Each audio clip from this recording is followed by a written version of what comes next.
como Vox defiende que es el partido más patriota de todos, mientras mantiene su seguidismo al hombre que ataca directamente los intereses españoles con sus aranceles. Lo que viene a decir es que los aranceles no son culpa de Trump, sino de quienes a su juicio los provocan, entre ellos, claro, Pedro Sánchez. Sara Selva. ¿Qué tal? Buenos días. Vox se enfrenta a una contradicción complicada. No puede criticar a su aliado, a Trump, pero tampoco puede negar las consecuencias que los aranceles tienen para España, para sus votantes. Cualquier tipo de arancel, evidentemente, es negativo para nuestros intereses, y nosotros siempre, como hemos dicho, nos vamos a posicionar en contra. Por eso insisten en que ellos están en contra, pero para evitar una crítica directa a Trump, lo que hacen es darle la vuelta al discurso. Aprovechan los aranceles para cargar, por un lado, contra el Pacto Verde Europeo, que Abascal ya bautizó como el gran arancel, y por otro, contra Pedro Sánchez. Por supuesto, va a ser la gran exigencia de Vox, que el gobierno haga todo lo que esté en su mano para, de una vez por todas, proteger a nuestro sector primario, a nuestra industria, y que no haga todo lo que esté en su mano, como parece que hace, que es perjudicarle siempre que puede, ya sea insultando. Quieren instalar la idea de que los aranceles no son culpa de Trump, que es el que toma la decisión, sino del presidente del gobierno por criticar la política de la administración estadounidense.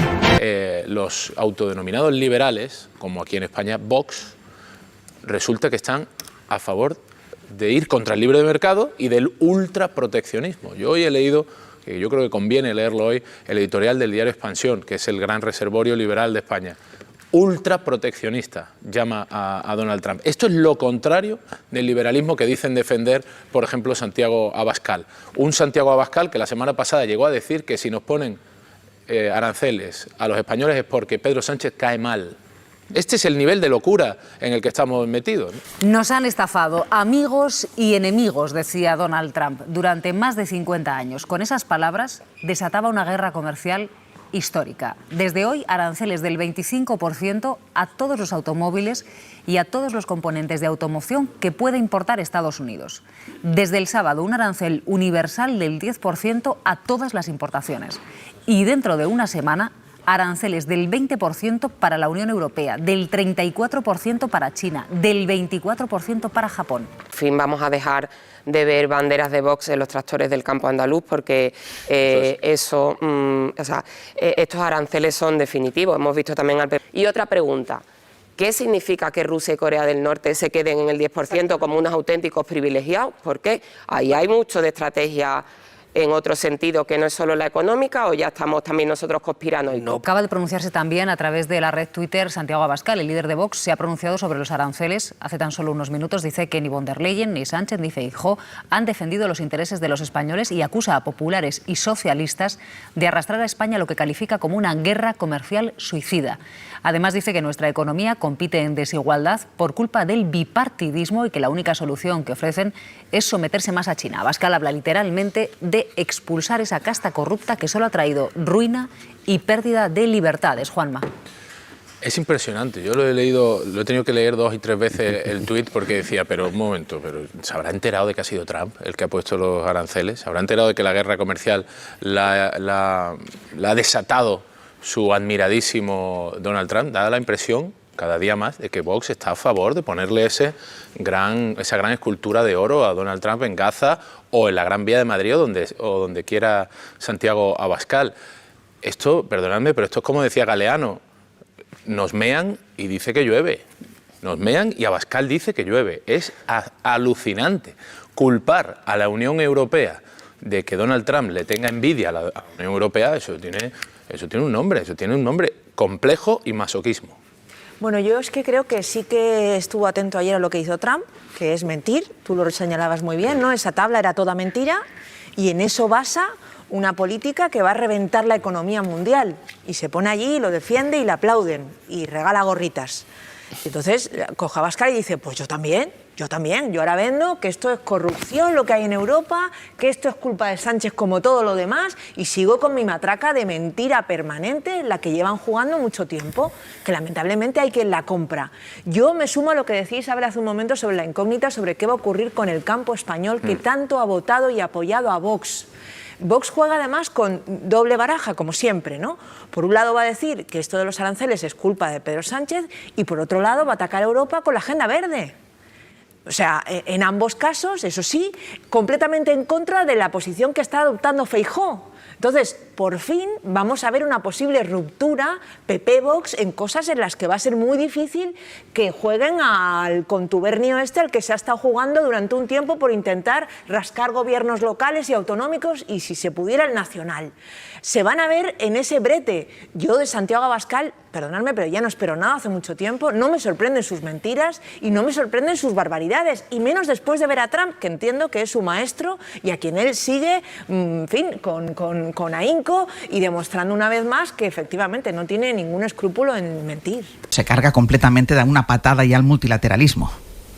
Sí, absolutamente. No solamente se carga el comercio multilateral y mundial, sino que además tiene otras consecuencias. Por ejemplo, somete a una prueba de estrés a la propia unidad europea y a sus fundamentos, independientemente de las relaciones con otras grandes potencias mundiales. Pero desde el punto de vista del espectáculo, creo que Trump lo que hizo ayer fue una exhibición de poder, una exhibición y expresión de cómo entiende la política, y una expresión de violencia híbrida. Yo me apunto al lenguaje bélico porque la guerra se puede emprender de muchas maneras y Estados Unidos ha decidido declararle una guerra unilateral a todo el mundo para defender intereses corporativos y para defender una América quizá más grande, pero desde luego más aislada, y como irá demostrando los hechos, espero, a lo largo de los tiempos. Estefanía. Sí, me sumo a que estoy de acuerdo en la terminología bélica. Es más, ayer leía una crónica en El País, al hilo de lo que comentaba Aroca, que hablaba sobre que en Canadá ya se ha empezado a usar el término de que esto de los aranceles es parte de la guerra híbrida. Es decir, esta idea que él tiene de me voy a anexionar Canadá, pero estas pretensiones, al parecer territoriales, utilizando mecanismos que no son los de invadir directamente un país, sino que es asfixiar sus economías. Yo, no obstante, creo que Trump también utiliza los aranceles para negociar cuestiones políticas. Ahí hay que dejar siempre la puerta abierta. La Unión Europea, creo que está un poco contemplando eso, que podemos negociar, porque es su posición de fuerza en Estados Unidos. Por tanto, veremos en qué se acaban concretando. Creo que también es una forma de negociación. Y por último, en este nuevo orden que está generando Trump, orden o desorden internacional, Rusia se queda fuera de estos aranceles adicionales, su gran aliado. La orden ejecutiva que ha firmado Donald Trump provoque un terremoto económico de dimensiones aún desconocidas.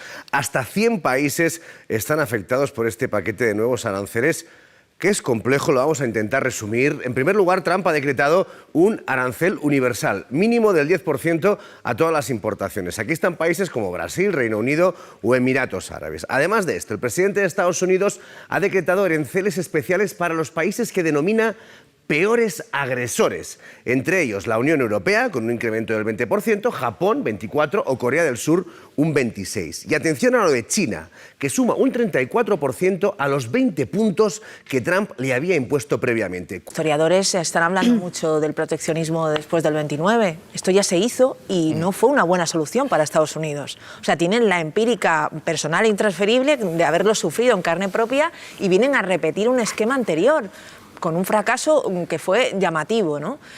Yo ayer le escuchaba y la verdad que todo era sorprendente, como cada vez que le escuchamos, a mí no para de sorprenderme, la pinta, las palabras, el vocabulario, de una simpleza, parecía un alumno de preescolar, todo el rato esto va a ser very good, very good, very good, para arriba, para abajo, very good, y luego era muy alucinante la estrategia con respecto a lo que hablabais de la reindustrialización, ¿no?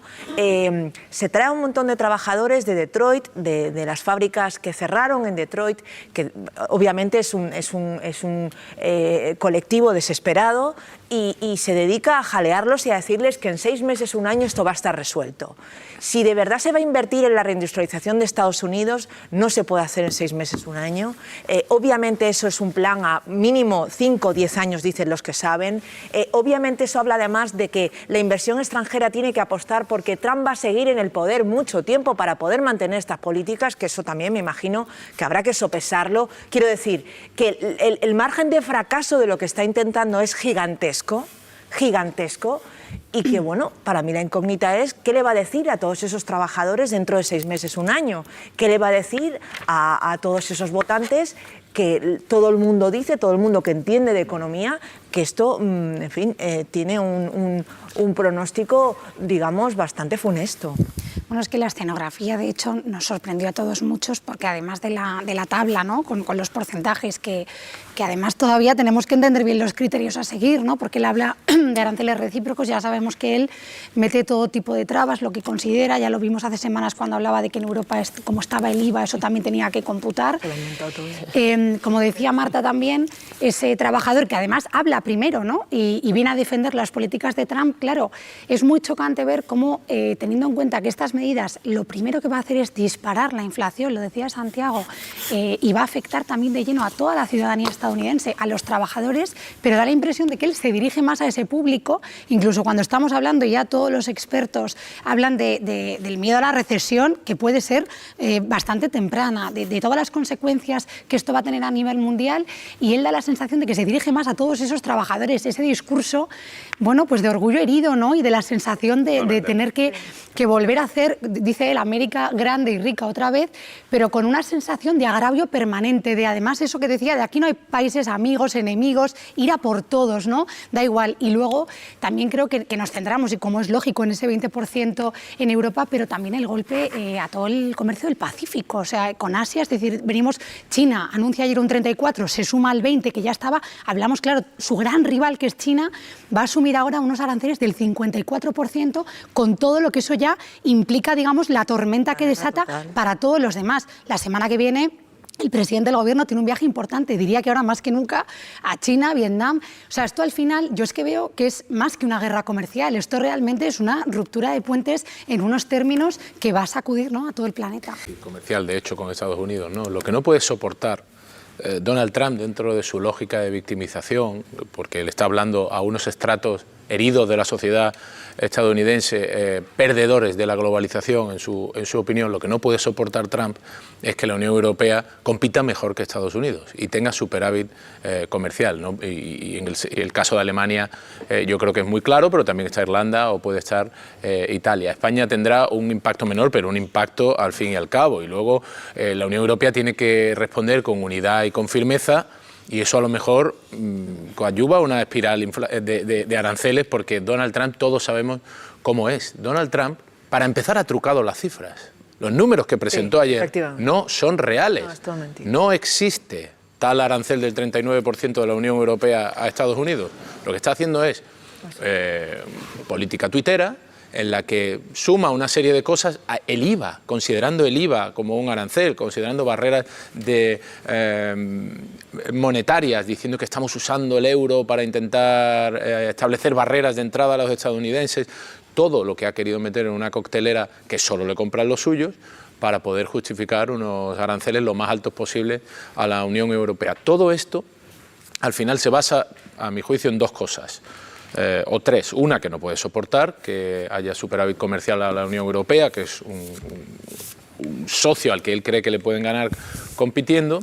En segundo lugar, la lógica de la nostalgia y de la vuelta a una edad dorada, que es lo que él vendió en las elecciones y que es falso también. Ayer, cuando vimos a este trabajador de Detroit que salía a jalear en la Casa Blanca, ¿no?, que cutre todo, ¿no?, a jalear a Donald Trump, él dice, yo voté a Ronald Reagan y siempre pensé que nunca iba a haber un presidente mejor que él, hasta que llegó Donald Trump. Donald Trump asentía, muy campanudo él. Claro, eso es a lo que él apela, a la falsa vuelta de una edad dorada en la que lo estadounidense volverá a conquistar el mundo poniéndole trabas a los de fuera, y es al revés. Estados Unidos conquistó el mundo económicamente compitiendo.